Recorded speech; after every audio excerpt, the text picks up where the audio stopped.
Hello and welcome to Ninja Prep. This is Kapil Goyal, your educator and mentor for PG physics. तो electromagnetic induction के first lecture के अंदर हम करीबन 20 के आसपास क्वेश्चन डिस्कस करेंगे। ये क्वेश्चंस जितने भी हैं वो अपने आप में इंपॉर्टेंट क्वेश्चंस होंगे, किसी ना किसी एग्जाम में आए हुए क्वेश्चंस होंगे। वन लाइनर जो कंसेप्चुअल क्वेश्चन होते हैं वो भी हम डिस्कस करेंगे, न्यूमेरिकल टाइप जो क्वेश्चन है वो भी हम डिस्कस करेंगे। दोनों तरह के क्वेश्चन हम डिस्कस करेंगे। पहला लेक्चर होगा ईएमआई का, इसके बाद करीबन 2 से 3 लेक्चर और आएंगे ईएमआई के, जिसमें हम वैरायटी ऑफ क्वेश्चंस डिस्कस करेंगे।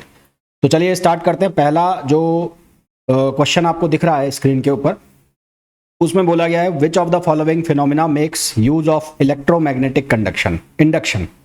इनमें से कौन सा फिनोमिना जो है वो इलेक्ट्रोमैग्नेटिक इंडक्शन से होता है। तो सबसे पहले बात करें अगर चार्जिंग स्टोरेज बैटरी, तो चार्जिंग ऑफ स्टोरेज बैटरी एक केमिकल प्रोसेस है।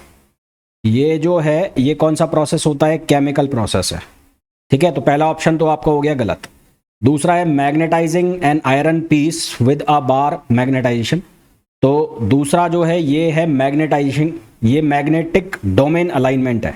दूसरा वाला जो प्रोसेस है ये क्या होता है? Magnetic domain alignment. Magnetic domain alignment ये दूसरा है, तो ये भी अपना ऑप्शन कैंसिल हो गया। तीसरा होता है जनरेशन ऑफ हाइड्रो इलेक्ट्रिसिटी। अब हाइड्रो इलेक्ट्रिसिटी के अंदर क्या होता है? जो टरबाइन है, टरबाइन की जो ब्लेड्स है वो घूमेंगी, जो वाटर है वाटर वो घुमाएगा टरबाइन को, और टरबाइन जो है उसके रोटेट होने से जो मैग्नेटिक फील्ड है, जो मैग्नेटिक फील्ड है उसकी वजह से क्या होगा? मैग्नेटिक फील्ड डेवलप होगा, फ्लक्स चेंज होगा, और फ्लक्स चेंज होगा तो इंड्यूस ईएमएफ जनरेट होगा। तो यहाँ पर क्या होगा? यहाँ पर वाटर जो है वाटर करेगा water rotates turbine. Water turbine को क्या करेगा? रोटेट करेगा। टरबाइन को रोटेट करेगा तो यहाँ पर क्या होगा? रोटेटिंग कॉइल के अंदर मैग्नेटिक फील्ड आएगा। तो मैग्नेटिक फील्ड यहाँ पर आएगा, मैग्नेटिक फील्ड आएगा, और मैग्नेटिक फील्ड आएगा तो फिर यहाँ पर फ्लक्स क्या होगा? चेंज होगा। फ्लक्स क्या होगा? यहाँ पर चेंज होगा, क्योंकि ये लगातार रोटेट कर रही है और रोटेट कर रही है। तो उसके बाद यहाँ क्या जब डेवलप होगा? Induced EMF. यहाँ क्या डेवलप हो जाएगा? Induced EMF. तो जो इलेक्ट्रोमैग्नेटिक इंडक्शन का फिनोमिना है वो कौन सा हो गया? सी हो गया, यानी कि जनरेशन ऑफ हाइड्रो इलेक्ट्रिसिटी। चौथा है magnetising a soft iron piece by placing inside a current carrying solenoid. तो magnetising a soft iron piece, ये मैग्नेटाइजेशन हो गया।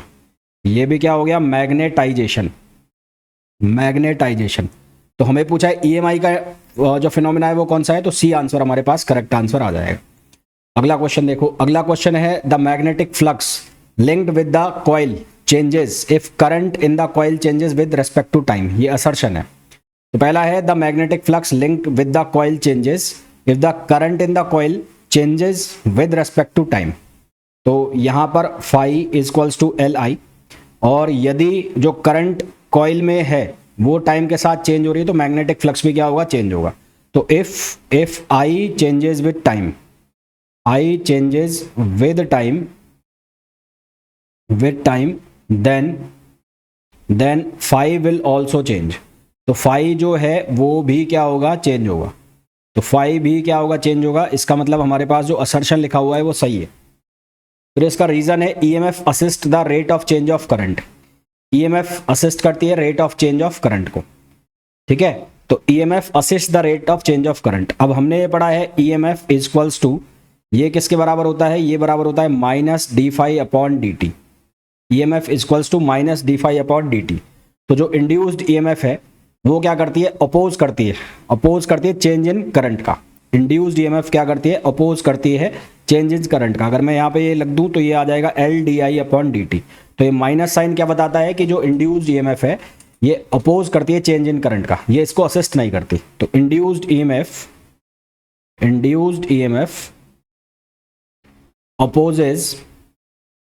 opposes the change in current, ये चेंज इन करंट को क्या करती है? अपोज करती है, उसको असिस्ट नहीं करती। तो यहाँ लिखा हुआ है असिस्ट करती है, तो ये रीजन इसका गलत हो गया। तो इसका मतलब असर्शन सही लिखा हुआ है, रीजन क्या लिखा हुआ है? गलत लिखा हुआ है। तो सही आंसर हमारे पास क्या आ जाएगा? सी आ जाएगा। अगला देखो, नेक्स्ट है in electromagnetic induction the induced charge in a coil is independent of. तो इंड्यूस्ड चार्ज को हम लिखते हैं Q से, और ये बराबर होता है डेल फाई अपॉन आर। तो इंड्यूस्ड चार्ज जो है किसी कॉइल के अंदर वो डिपेंड कर रहा है फ्लक्स पर। तो Q depends on Q depends on, तो Q depends on change in flux, तो क्यू डिपेंड कर रहा है चेंज इन फ्लक्स के ऊपर पहला। दूसरा ये डिपेंड कर रहा है रेजिस्टेंस पर, दूसरा डिपेंड कर रहा है किसके ऊपर, रेजिस्टेंस के ऊपर। तो एक तो ये आ गया और दूसरा ये आ गया। तो हमें पूछा है इंडिपेंडेंट, तो इंडिपेंडेंट किससे होगा, टाइम से इंडिपेंडेंट होगा। तो हमारे पास जो सही आंसर है वो क्या आ जाएगा, बी आ जाएगा। अगला देखो, अगला क्वेश्चन है a magnet is brought towards a coil speedily slowly then the induced EMF, पहले स्पीडली और फिर स्लोली। तो उस केस में इंड्यूस्ड ईएमएफ और या इंड्यूस्ड चार्ज जो होगा वो किस तरह के होंगे। तो हमारे पास जो ईएमएफ होता है, ईएमएफ उसको हम लिखते हैं minus D phi upon D t से, ईएमएफ को हम लिखते हैं minus D phi upon D t से। तो यदि फास्ट मोशन होगी तो for fast motion, fast motion, motion fast होगी तो फ्लक्स जो चेंज है वो फास्ट होगा। Then flux changes very fast, flux changes very fast. यदि मोशन फास्ट होगी तो फ्लक्स फास्टली चेंज होगा, और फ्लक्स फास्टली चेंज होगा तो जो D phi upon D T है उसकी वैल्यू क्या होगी, ज़्यादा होगी।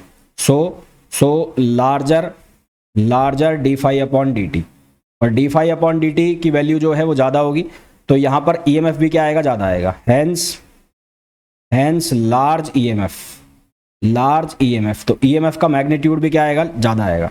और अगर वो धीरे आएगी तो फिर जो ईएमएफ है उसका मैग्नीट्यूड भी क्या आएगा, धीरे आएगा। तो इसका मतलब ईएमएफ जो है वो पहले केस में क्या आएगी, फास्ट आएगी, यानी कि ज़्यादा आएगी। तो ईएमएफ इज मोर, तो पहला आ जाएगा EMF is more in first case, EMF is more in first case, यानी कि जब तेजी से जो मैग्नेट है उसको कॉइल के पास लाया जा रहा है तो ईएमएफ जो है उस केस में ज़्यादा आएगा। दूसरा जो है हमारे पास उसमें इंड्यूस चार्ज है, तो इंड्यूस चार्ज को हम लिखते हैं डेल्टा फाई अपॉन आर। तो डेल्टा फाई का मतलब है चेंज इन फ्लक्स, ये क्या है, ये है change in flux, change in flux. तो चेंज इन फ्लक्स जो है वो तो सेम रहेगा दोनों केसेस में, तो ये क्या रहने वाला है, सेम रहने वाला है, same in both cases, whether moving fast और स्लो, चाहे स्लो चल रहे हैं चाहे फास्ट चल रहे हैं, उस केस दोनों केस में ये सेम रहने वाला है। तो जो Q है, Q उसकी वैल्यू दोनों केस में क्या आएगी, सेम आएगी। तो Q जो है वो दोनों केस में क्या आएगा, सेम आएगा, जबकि EMF पहले केस में क्या आएगा, ज़्यादा आएगा। तो सही आंसर हमारे पास क्या हो जाएगा, बी हो जाएगा। अगला क्वेश्चन देखो, अगला क्वेश्चन है the expression for the induced EMF contains a negative sign E equals to minus D phi upon D t, what is the significance of negative sign. Negative sign जो ये बताता है कि जो इंड्यूस्ड EMF है वो oppose करती है किसका, चेंज ऑफ अपोज करती है किसका, कॉज का, जिस कारण से वो डेवलप हो रहा है उसका अपोज करती है। तो induced EMF opposes the change in magnetic flux, induced EMF क्या करती है, उसकी उत्पत्ति के कारण का विरोध करती है। तो induced EMF is opposes the change in the magnetic flux. Next, इसको लेंजेस लॉ कहते हैं। अगला है a cylindrical bar magnet is kept along the axis of a circular coil. If the magnet is rotated about its axis, यदि magnet को rotate किया जाए इसके एक्सिस के अबाउट, तो इनमें से कौन सा सही है। Only a current will be induced in the coil, only EMF will be induced in the coil, and EMF and a current both will induced in the coil, और चौथा है neither EMF nor current will induced in the coil. ठीक है, तो हमारे पास है कि जो EMF है वो बराबर होता है minus D phi upon D t, EMF बराबर होता है minus D phi upon D t. अब यहाँ पर जो मैग्नेटिक एक्सिस है वो सेम रहने वाला है ना, तो magnet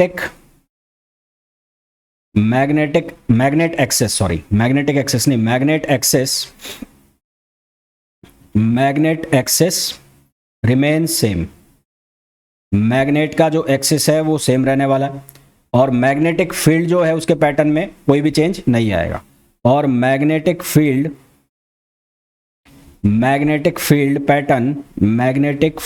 pattern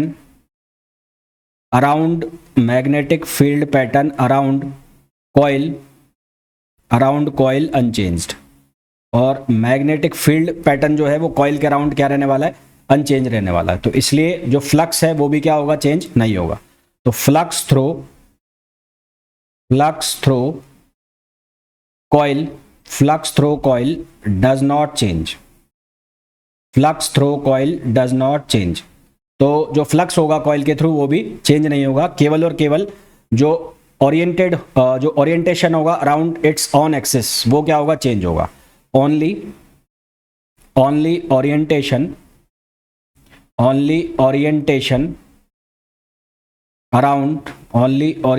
around its on axis changes, orientation around its on axis changes। इसके खुद के एक्सिस के अराउंड जो ओरिएंटेशन है वो क्या होगा, चेंज होगा, ऑन एक्सिस चेंजेस। तो जो ओरिएंटेशन है वो चेंज होगा, तो इसलिए फ्लक्स चेंज नहीं हो रहा, तो d phi upon D T की वैल्यू क्या आएगी, जीरो। और D phi upon D T की वैल्यू जीरो आएगी तो ईएमएफ जो है वो जीरो हो जाएगा, और ईएमएफ जीरो हो जाएगा तो इंड्यूस्ड करंट भी क्या हो जाएगी, जीरो हो जाएगी।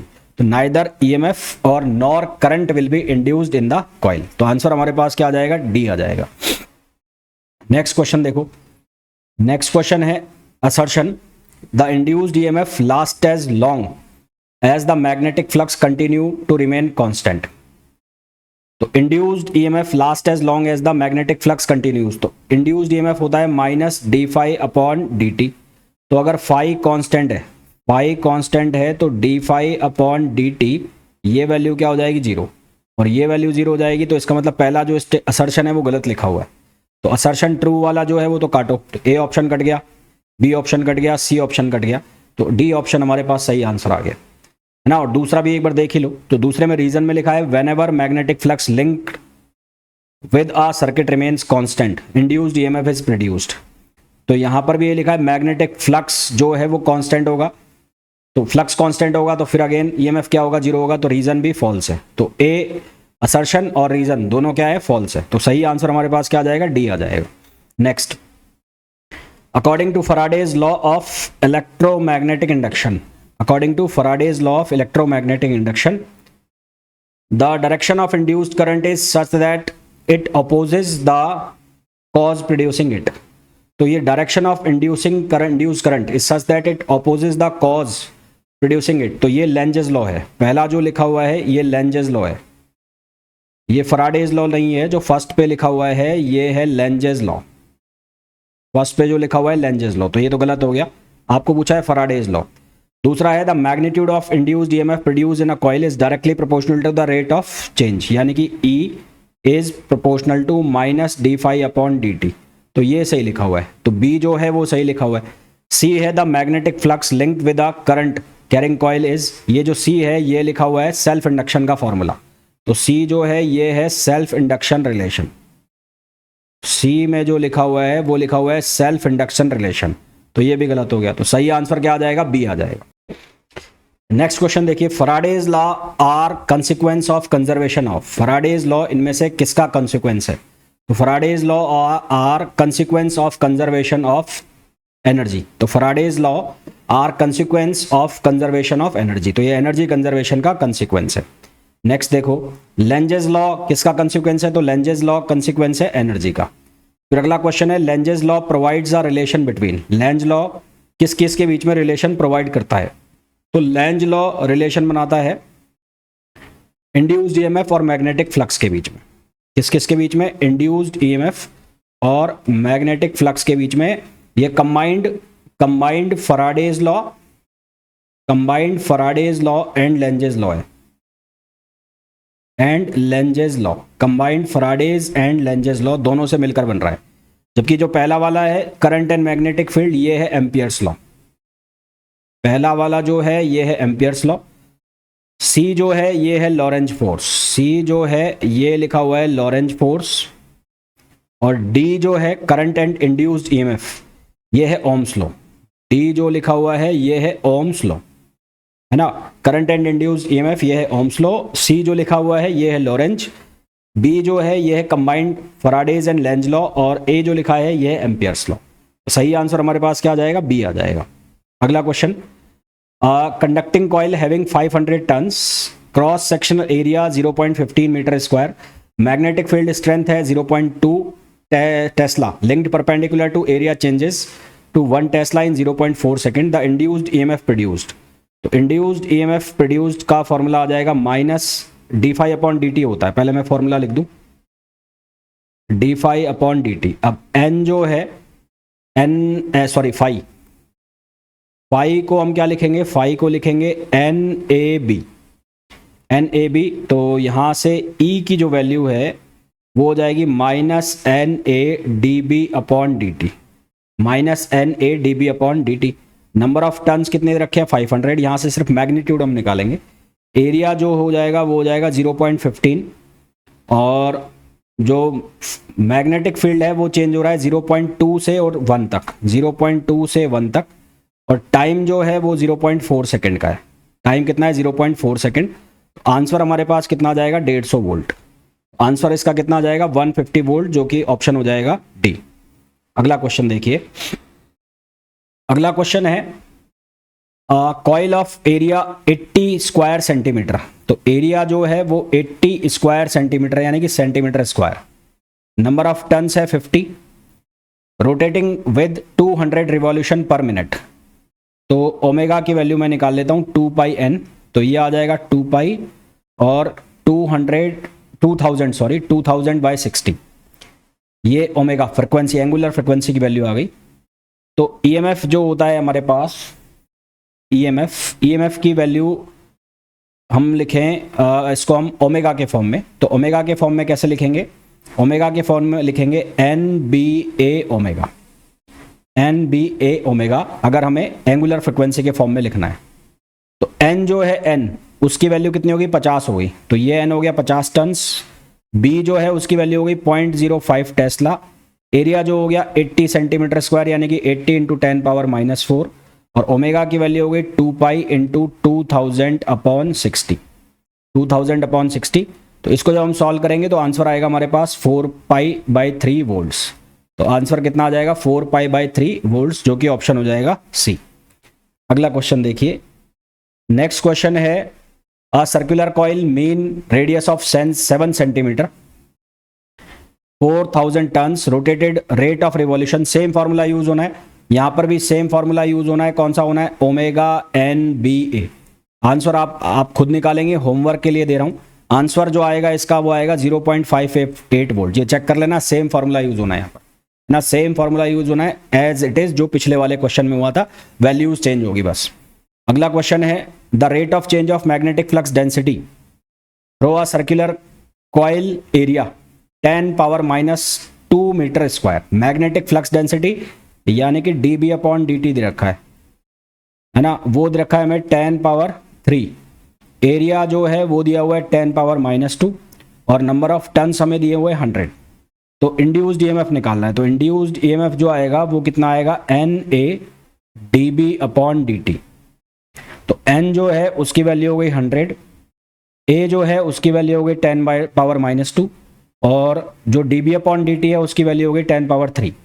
तो इसको सिंप्लीफाई करेंगे तो ये आ जाएगा 10 पावर 3 वोल्ट, जो कि ऑप्शन हो जाएगा D. Next, the magnetic flux linked with a coil varies as phi equals to 3t square plus 4t plus 9। The magnitude of EMF induced at t equals to 2 second. तो EMF जो होता है वो लिखते हैं minus D phi upon D T, और अगर मैं मैग्नीट्यूड लिखूंगा तो ये बन जाएगा d phi upon D t. ठीक है, अब इसका डिफरेंशिएशन करोगे तो डिफरेंशिएशन करोगे तो ये बनेगा 60 और प्लस 4। तो at t equals to 2 second, t equals to 2 second, तो यहाँ से ईएमएफ आ जाएगा 6 इंटू 2 प्लस 4। तो 6 दूनी 12 प्लस 4 16। तो आंसर हमारे पास हो जाएगा 16 volt, which is option B. Next है magnetic flux passing through a coil is initially 4 into 10 power -4 weber. It reduces to 10% of its original value in t seconds. t seconds में ये अपनी initial value का 10% loose कर देता है। तो 4 का 10% कितना हो गया, 0.4 हो गया है ना। 4 का 10% 0.4, तो सेकंड जो बचा वो कितना बचा, 3.6 बचा है ना। जो रिमेनिंग फ्लक्स बचा वो कितना आया, 3.6। 10% लूज कर दिया तो जो डिफरेंस है वो हम निकाल लेंगे। तो 3.6 हमारे पास बचेगा। If EMF induced is 0.72 milli volt then t seconds. तो सबसे पहले चेंज इन फ्लक्स निकाल लो। तो चेंज इन फ्लक्स आएगा phi2 माइनस phi1। तो phi इनिशियल जो है वो रखा है 4 इंटू 10 पावर -4 वेबर। ये 10% जो है रिड्यूस हो जाता है। कितना, 10%। 10% रिड्यूस हो जाता है, यानी कि delta five two minus five one, ये कितना आ जाएगा, 10% निकालोगे 0.4, तो ये आ जाएगा 4 इंटू 10 पावर माइनस 4, और ये आ जाएगा 0.4 इंटू 10 पावर माइनस 4, तो यहाँ से बचेगा 3.6 इंटू 10 पावर माइनस 4, तो ये वैल्यू आ जाएगी हमारे पास 3.6 इंटू 10 पावर माइनस 4। अब EMF होता है d phi upon D t, magnitude में लिख रहा हूँ यहाँ पर भाई, तो यहाँ से T जो है वो आ जाएगा डी फाई अपॉन EMF, तो ये हो गया 3.6 इंटू 10 पावर माइनस 4, और EMF जो है वो हो गया 0.72 मिली है, तो ये 10 पावर माइनस 3 ये रखो, तो यहाँ से ऊपर जाएगा 10 पावर माइनस 1 और 36 दूनी 72, तो ये आ जाएगा 0.5। तो हमारे पास जो आंसर है वो कितना आ जाएगा, 0.5 हो जाएगा। तो इसको सॉल्व करेंगे तो आंसर आ जाएगा 0.5। फिर नेक्स्ट क्वेश्चन देखो, नेक्स्ट क्वेश्चन है the magnetic flux lines of 3 into 10 power minus 4 weber are passing through a coil of 100 turns. If the EMF induced in the coil is 1.5 volt, the time interval will be. तो EMF formula E equals to n d phi upon D T, तो time निकालना है तो dt equals to n d phi upon E. N जो है उसकी value हो गई 100 टन्स, और डी फाई जो है उसकी वैल्यू कितनी हो गई 3 इंटू 10 पावर माइनस 4। EMF जो हो जाएगा वो कितना हो जाएगा 1.5 वोल्ट। तो यहाँ से इसको सिंप्लीफाई करेंगे तो ये 2 टाइम्स कट गया, ये हो गया 2 इंटू 10 पावर माइनस 2, और 2 इंटू 10 पावर माइनस 2 मतलब 0.02 सेकेंड्स। तो आंसर हमारे पास आ जाएगा ऑप्शन सी 0.02 सेकेंड्स। अगला question, in a circuit with a coil of resistance 2 ohm the magnetic flux changes from 2 weber to 10 weber in 0.2 second, the charge that flow in the coil. तो इसका तो सीधा सा फॉर्मूला है Q equals to d phi upon R. तो ये कितना हो गया 10, और पहले कितना था 2, और रेजिस्टेंस कितना है, रेजिस्टेंस है 2, तो ये हो गया 8/2, तो चार्ज जो हो गया वो 4 कूलम आ गया। तो आंसर हमारे पास कितना आ जाएगा 4 कूलम आ जाएगा। तो आई होप जितने भी क्वेश्चंस मैंने आपको बताए हैं वो बहुत अच्छे से समझ आ गए होंगे। फिर भी कोई डाउट है तो आप पूछ सकते हैं। मिलते हैं नेक्स्ट वीडियो में, till then thank you, bye bye.